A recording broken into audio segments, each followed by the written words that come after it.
안녕하세요. INU 북투버입니다. 여러분과 7차례에 걸쳐 이제 몸을 챙깁니다 라는 책으로 만나게 될 것입니다.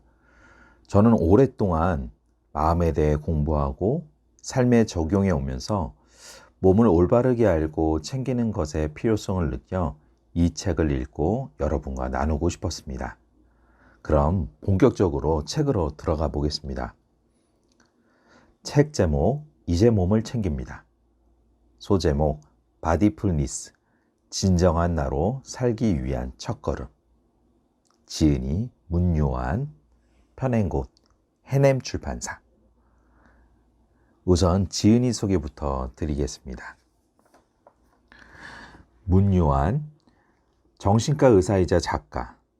사람은 사람으로 태어나는 것이 아니라 일생을 통해 사람으로 되어간다고 본다. 그렇게 사람의 변화와 발전 가능성에 주목한다. 정신과 의원을 운영하다 이 시대의 정신의학의 과제는 고통의 치유를 넘어 마음의 수양과 삶의 성장에 있음을 깨닫고 2007년에 마음훈련 교육기관 정신경영 아카데미를 설립하였다. 2014년 안식년 여행을 통해 몸의 감각이 깨어난 이후로 그의 주된 관심은 몸으로 향했다. 현재 심리학적 관점에서 몸에 대해 공부하고 있고 몸과 마음의 통합을 위한 치유 걷기와 몸챙김 프로그램을 만들어 운영하고 있다. 지은 책으로는 30만 부가 판매된 굿바이 게으름을 비롯해 여행하는 인간, 관계를 읽는 시간 등이 있다.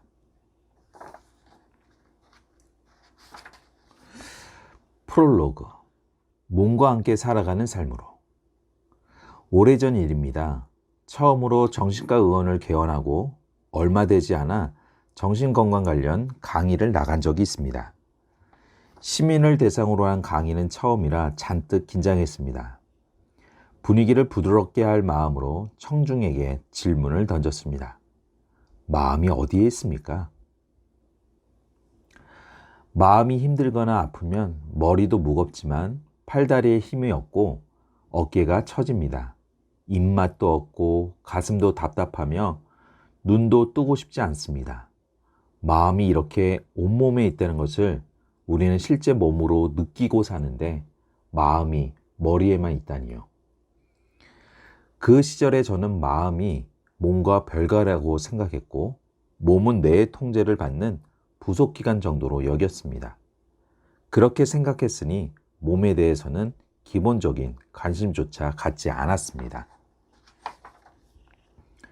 2013년부터는 부쩍 몸이 무겁고 피곤해졌습니다. 앉았다 일어설 때마다 한숨이 나왔습니다. 휴식 시간을 늘려도 마찬가지였습니다. 집중도 잘 되지 않아 상담 시간에 다른 생각에 빠져 상담 내용을 놓치는 경우가 한두 번이 아니었습니다. 그러다가 그해 여름에 너무 생생한 꿈을 꾸었습니다. 길을 걷는데 몸이 말을 듣지 않았습니다. 자꾸 비틀거렸습니다. 옆 사람에게 내 몸이 왜 이러냐고 묻고 싶었지만 말이 나오지 않았습니다. 이내 길에서 고꾸라졌습니다. 고민 끝에 긴 휴식을 갖기로 했습니다. 미래의 은퇴 후 시간을 미리 대출받아 쓰고 천천히 갖기로 마음먹었습니다. 자발적 안식년을 갖게 된 것입니다. 그 시간 동안 주로 여행을 다녔습니다. 사실 그것은 머리가 아니라 몸의 결정이었습니다. 몸이 원해서 길 위에 섰고 몸이 이제 됐다고 이야기할 때쯤 여행은 끝이 났습니다. 몸의 깨어남은 여행이 끝난 뒤로도 이어졌습니다. 수시로 몸의 주의를 기울이게 되고 몸과 이야기를 나누게 되었습니다. 이는 식습관을 비롯한 생활 습관의 변화로 이어졌습니다. 운전을 하거나 대중교통을 이용하는 대신 걸어 다녔고 습관적으로 먹던 밥과 국 대신 채소와 과일을 먹게 되었고 일상에서 몸의 자세와 움직임을 느끼며 일상활동을 운동으로 여기게 되었습니다. 이제 우리의 몸과 마음은 만나야 합니다. 우리는 몸에 기반을 두고 살아가야 합니다. 몸과 마음이 연결될 때 몸뚱이가 아니라 몸이 될 수 있습니다.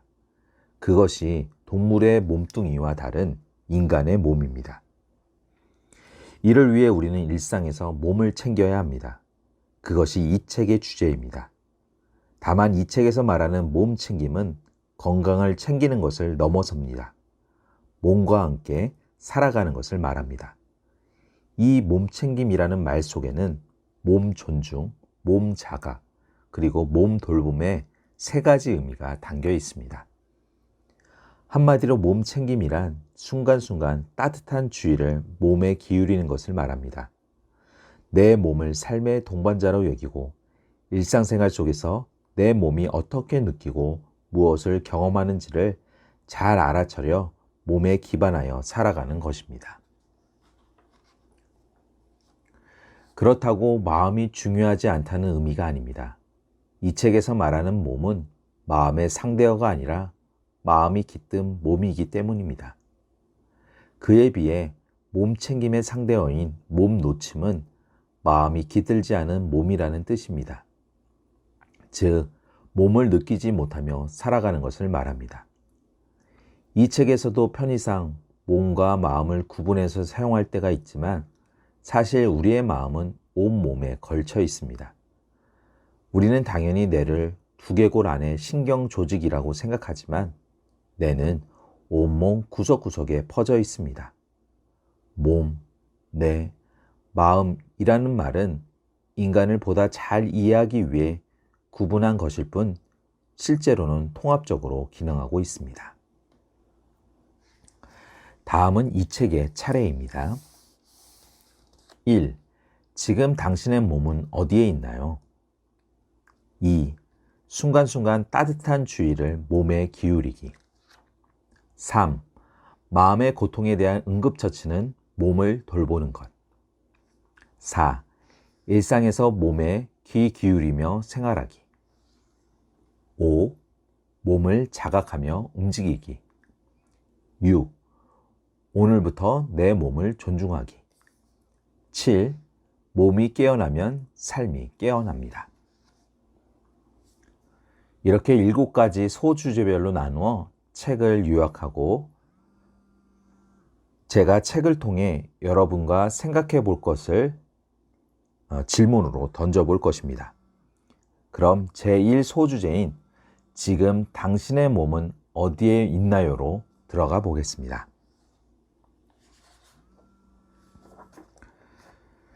대형 회계법인에서 근무하는 40대 초반의 회계사 지훈 씨는 얼마 전 응급실에 실려갔습니다.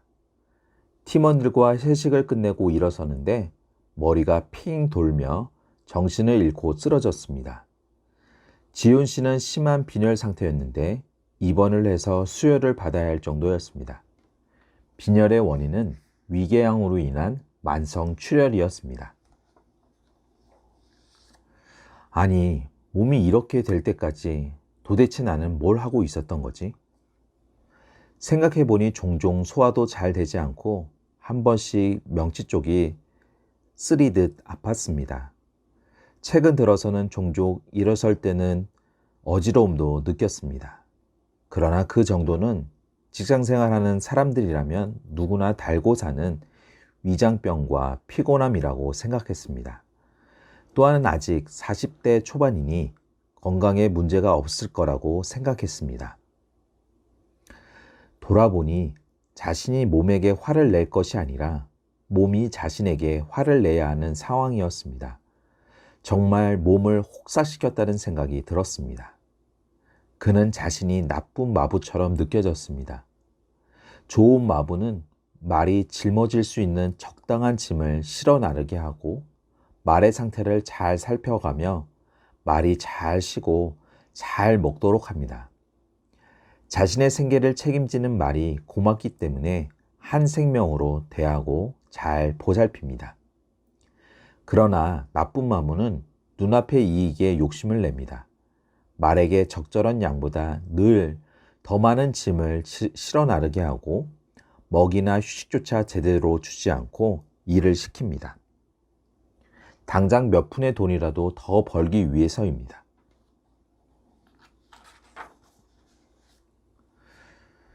그럼 지금은 누가 우리를 피곤하게 하는 것일까요? 그것은 바로 우리 자신입니다.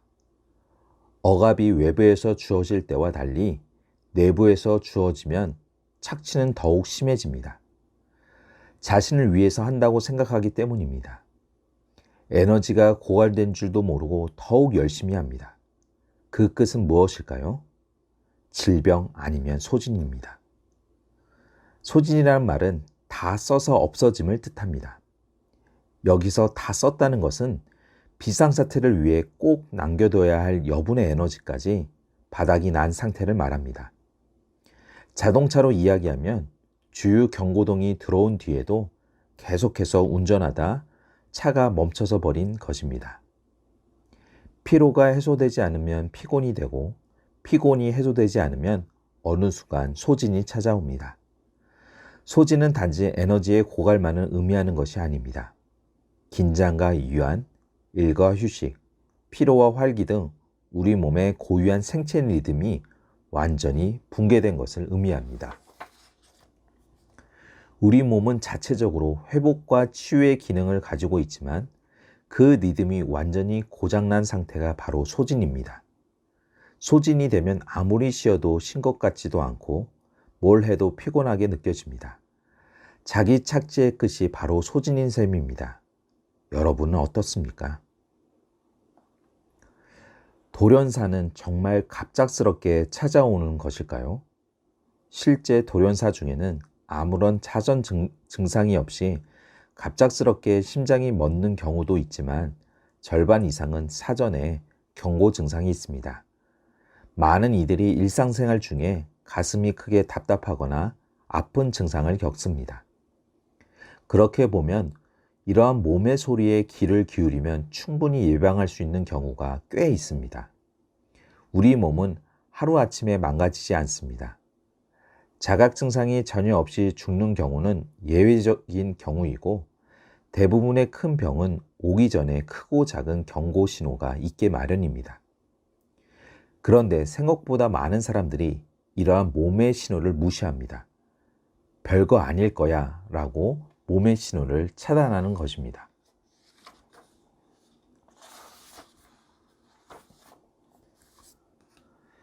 진실한 마음은 어디에 있을까요? 몸일까요? 머리일까요? 마음과 몸은 나눌 수 없으며 마음은 온몸에 있습니다. 그러나 굳이 이야기하자면 마음은 몸에 기반을 두고 있습니다. 그렇기에 자신의 마음을 알려면 몸을 살펴야 합니다. 한자로 장이라는 말은 소화기관인 창자, 즉 소장과 대장을 말합니다. 그러나 한자 사전을 보면 놀랍게도 마음이란 뜻이 함께 있습니다. 창자가 곧 마음이라니요. 이때 마음이란 몸과 유리된 마음이 아니라 몸에서 우러나는 참된 마음을 뜻합니다. 즉 속마음을 말합니다. 장은 속마음충과 같은 의미입니다. 그러나 몸과 괴리된 채 머리로만 살아가는 현대인들은 점점 생각으로 빠져듭니다. 특히 인간관계는 더욱 그렇습니다. 자신에게 도움이 되느냐, 나를 싫어하면 어쩌나 하는 생각에 따라 몸과 정반대의 판단과 표현도 서슴지 않습니다. 몸은 상대를 거부하는데도 반갑다며 웃고, 몸은 배가 고픈데도 배 안 고파 라고 이야기하고, 몸은 피곤한데도 재밌어 라고 합니다. 물론 관계를 위해 이 정도의 표현은 거짓말이라기보다는 상대에 대한 배려일 수 있습니다. 그러나 머리로 살아가는 게 익숙해지면 우리는 점점 몸의 느낌과 감각을 잃어버리고 생각이나 표현을 자신의 감정으로 착각합니다. 열정적으로 살아야 해 라는 강박을 진짜 열정이라고 착각하고 이 정도 조건이면 행복하지 라는 생각을 진짜 행복이라고 착각합니다. 우리가 정말 원하는 것은 몸의 능동적 참여를 필요로 합니다. 음악을 하고 싶어 음악을 하는데 몸은 연습실에 가는 것을 힘들어하고 귀찮아한다면 그것은 내가 진정으로 원하는 것이 아닙니다. 단지 원한다고 생각했던 것뿐입니다.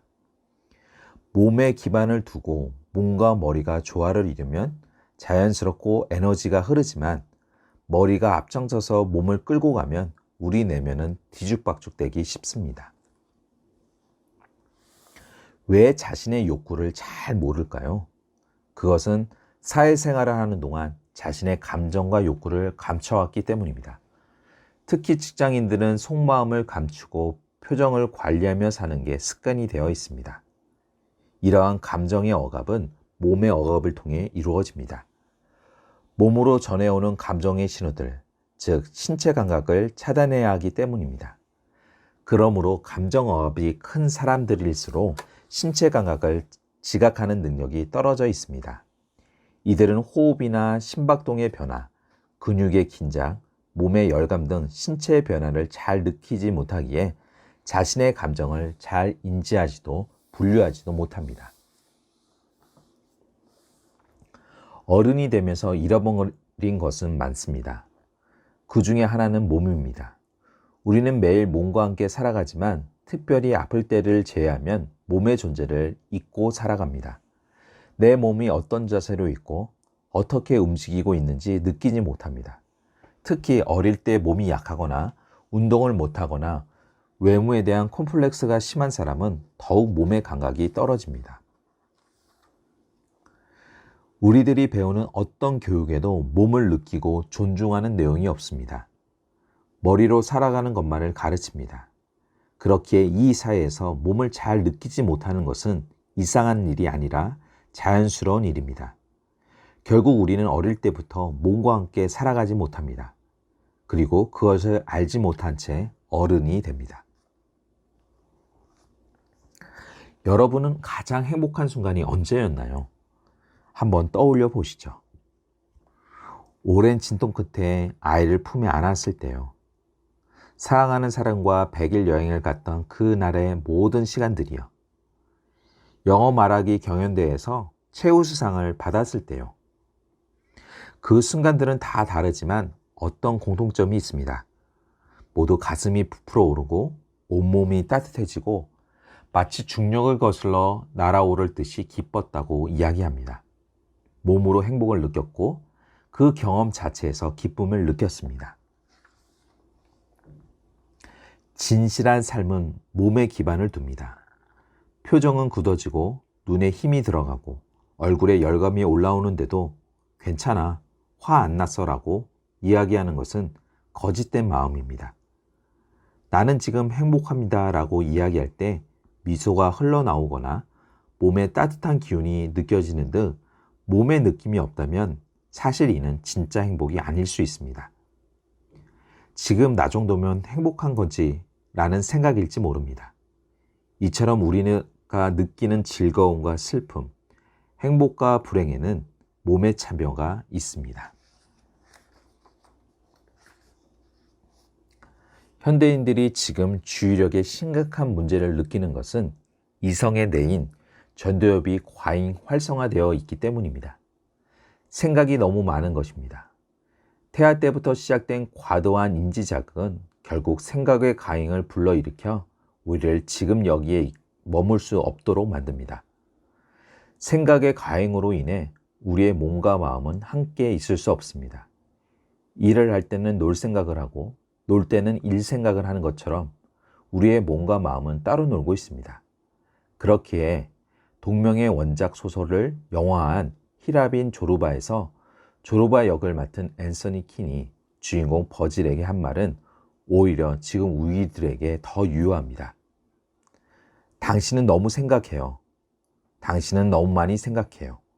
그게 당신 문제예요.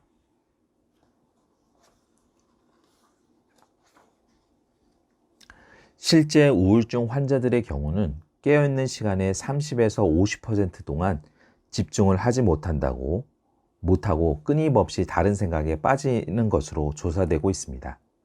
이렇게 마음이 집중하지 못하고 분주하게 움직이는 상태를 심리적 방황이라고 합니다. 문제는 우울증이나 ADHD 환자뿐 아니라 현대인들의 뇌도 점점 심리적 방황이 커지고 있다는 점입니다. 즉, 현대인들은 주의력의 스위치 기능을 하는 부변형계가 약화되어 마치 전등이 깜빡깜빡거리는 것과 비슷한 상태에 있습니다.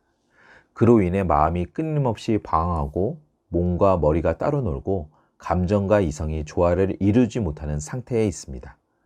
그렇다면 왜 현대인들의 부변형계는 약화되고 있을까요? 크게 두 가지 이유 때문입니다. 첫째는 부변형계에 쉴 틈을 주지 않는 과도한 자극과 지속적인 스트레스 때문입니다. 둘째는 몸의 억압 때문입니다. 몸을 잘 사용하지 않고 몸을 잘 느끼지 않는 현대인의 생활은 몸의 감각을 떨어뜨리고 이와 관련된 섬유과 부변형계의 기능을 약화시키고 있습니다. 결국 건강하고 조화로운 삶을 위해서 몸의 감각을 깨워 부변형계를 활성화시켜야 합니다.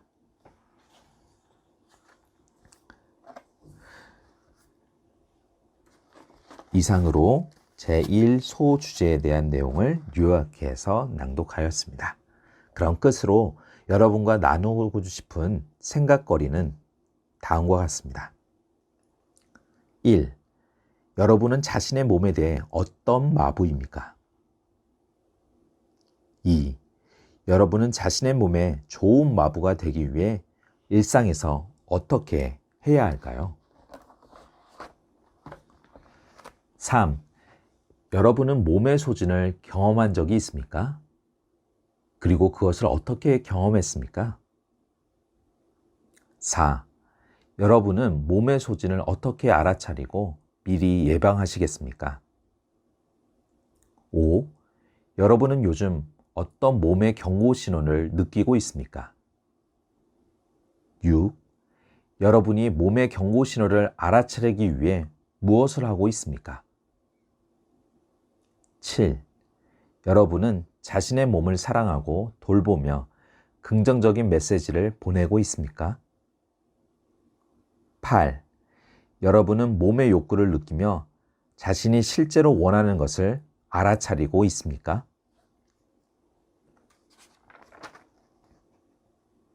9.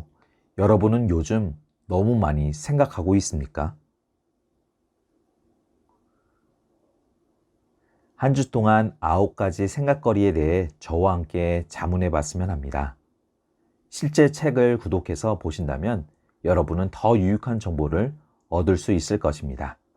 그럼 구독과 좋아요 부탁드리며 다음 주에 뵙겠습니다. 감사합니다.